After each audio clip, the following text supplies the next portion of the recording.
여러분, 집값이 대폭락한다. 긴급 처방이 나왔다. 도대체 어떤 처방이 나왔으며 집값은 얼마나 떨어졌을까요? 이것부터 먼저 한번 보시죠. 2022년입니다. 1월 1일부터 12월 26일까지 조사한 내용이에요. 서울 노원구 집값 하락률입니다. 12.4%가 하락했습니다. 평균입니다. 평균이 12.4%가 하락한 거예요. 12.4%가 대폭락이냐?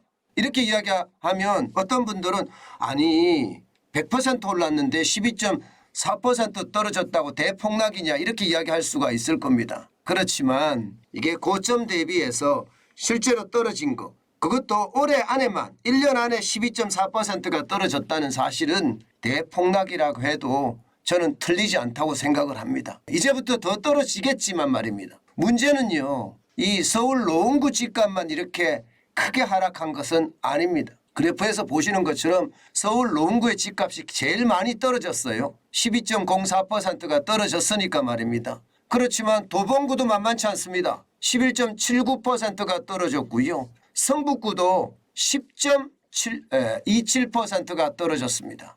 그리고 용산구도 4.77%가 빠졌고요. 심지어 강남구도 4.33%, 서초구가 가장 적게 빠졌는데 2.49%예요. 근데 서울 전체 평균을 보니까 7.23%나 떨어졌습니다. 사실 집값 떨어지는 거 아마 여러분들도 대부분 알고 계시겠지만 한번 떨어지기 시작하면 심리가 무너지거든요.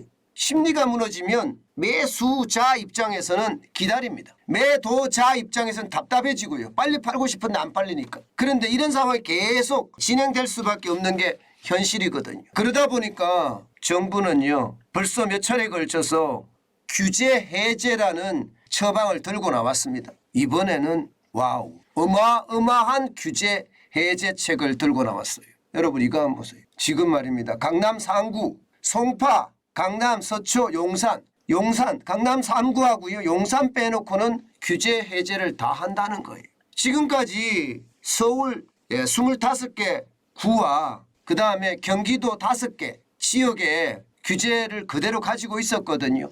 예를 들어서 경기도 성남, 분당이나 수정구, 그 다음에 과천, 하남, 광명 여기도 많이 떨어졌습니다. 규제 지역으로 묶어놨는데도 불구하고 말입니다. 경기 성남만 하더라도 굉장히 많이 떨어졌죠. 서울 25개 지역, 경기 4개 지역 규제를 가지고 있었는데 이거 확 풀겠다는 거예요. 또. 완전히.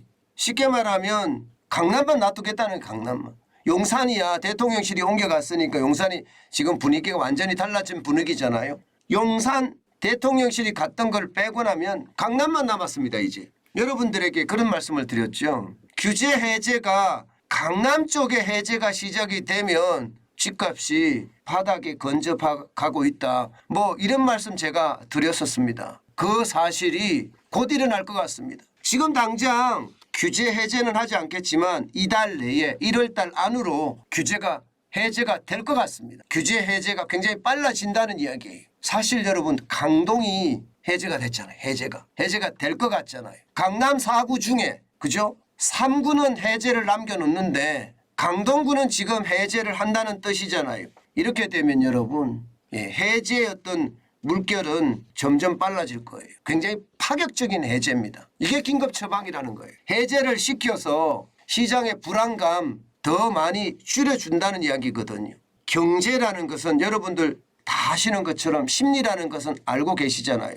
심리가 한번 무너지면 계속해서 무너지는 거. 이 심리를 되돌리는 게 굉장히 어렵습니다. 굉장히 어렵습니다. 한두 사람의 어떤 말로 이게 심리가 반전되는 것이 아니기 때문에 파격적인 제가 긴급 처방이라고 썼던 것도 이 이야기입니다.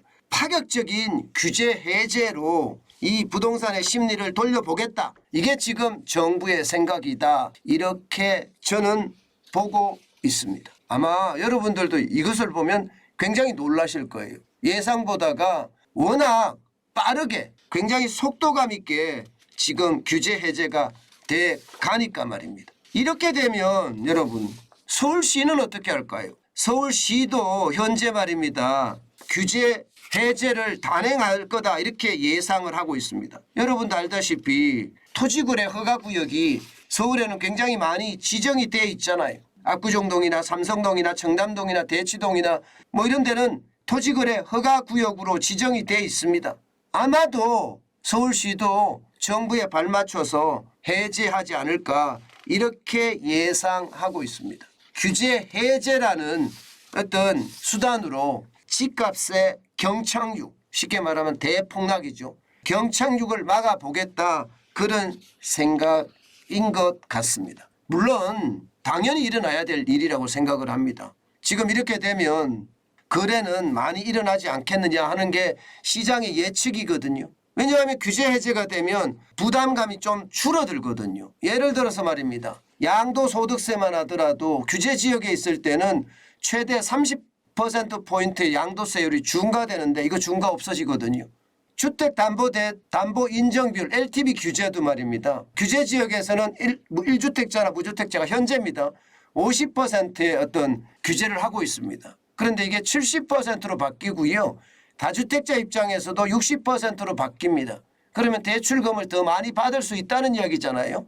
대출을 더 많이 받을 수 있다는 이야기는 활성화가 되지 않겠느냐 그렇게 보는 거고요. 취득세도 줄어듭니다. 규제 지역일 때는 최대 12%지만 규제 지역 해제를 하면 최대가 8%로 떨어지고요. 청약 재당첨 제한도 최장 10년에서 말입니다. 규제 지역에 있을 때는 규제 해제가 되면 없어집니다. 여기다가 청약 추첨제 적용도 말입니다. 투기과열 지구의 85제곱미터 이하 추첨제 없습니다. 이게 규제 지역의 해제되면요. 85제곱미터 이하는 60%, 85제곱미터 초과는 100% 청약 추첨제가 적용이 됩니다. 시장 자체가 굉장히 달라질 수 있다는 이야기 저는 충분히 공감할 수 있다고 생각을 합니다. 문제는 금리거든요. 금리가 어떻게 될 것인가에 따라서 집값의 어떤 향방은 굉장히 달라질 거라고 보이는데 금리는 더 올라갈 겁니다.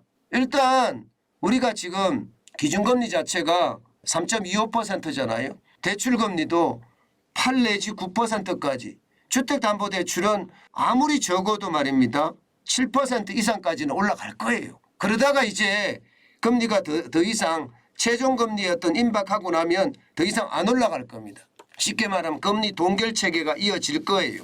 그러면 금리 종결체계에 따라서 아마 시장이 움직이지 않을까 그렇게 예측합니다. 제가 여러분들에게 임장을 해라. 제가 여러분들에게 똘똘한 두 채 어떠냐 뭐 이런 이야기 제가 계속하고 있는데 제가 이런 말을 계속하는 것에 대해서 투기를 조장한다는 말도 제가 이야기를 듣지만 지금은요. 임장을 하면서 꼼꼼히 따져볼 때입니다. 시장이 더 떨어질 거냐 금리가 높기 때문에 더 떨어진다가 일반적이에요. 거래는 일어난다. 거래가 더 일어날 거다 하는 것도 시장의 전망이에요. 이런 상태라면 내가 원하는 곳에 내가 꼭 가서 거기서는 살아야 되겠다 하는 곳에 임장을 해보고 천천히 준비해 가는 것도 저는 중요한 요소라고 생각을 합니다. 윤석열 정부에 들어와서는 다주택자의 기준이 바뀌었잖아요. 문재인 정부 때까지만 하더라도 2주택자는 다주택자입니다.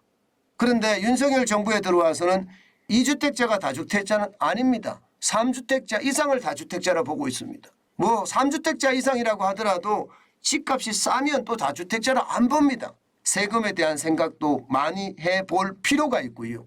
시장을 전체적으로 아우러지게 봐야 된다는 뜻이에요. 그래서 제가 똘똘한 두 채 그 이야기도 많이 하고 있습니다.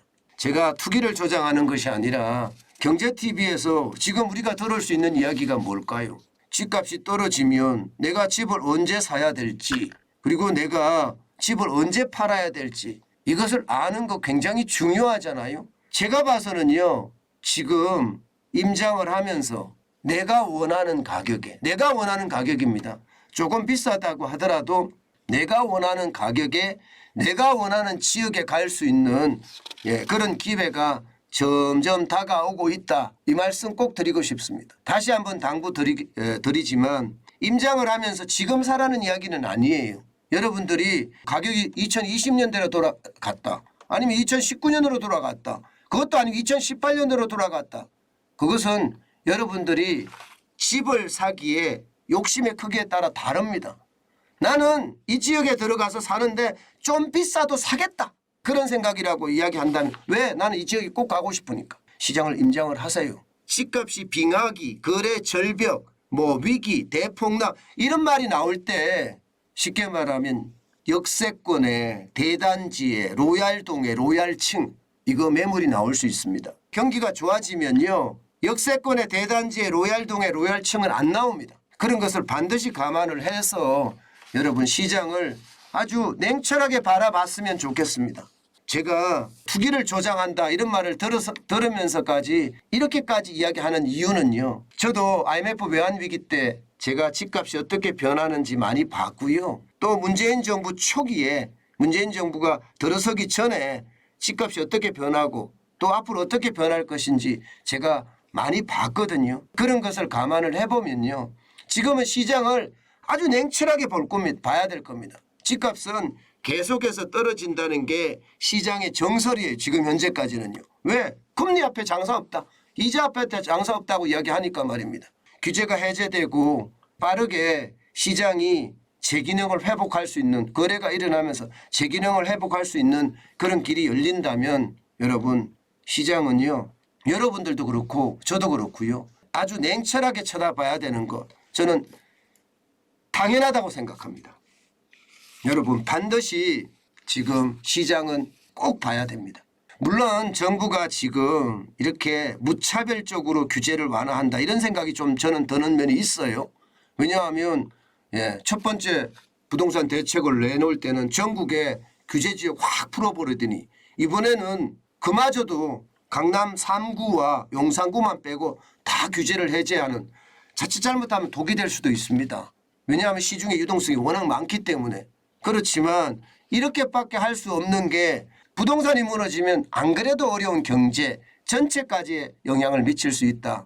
아마 그 생각이 적용이 된 것은 아닌가 저는 그런 생각도 해봅니다. 미분양이 늘어나고 또 거래가 급감하니까 거기에 대한 어떤 충격이 전체 경제에 미칠까 뭐 그런 두려움도 작용이 됐을 겁니다.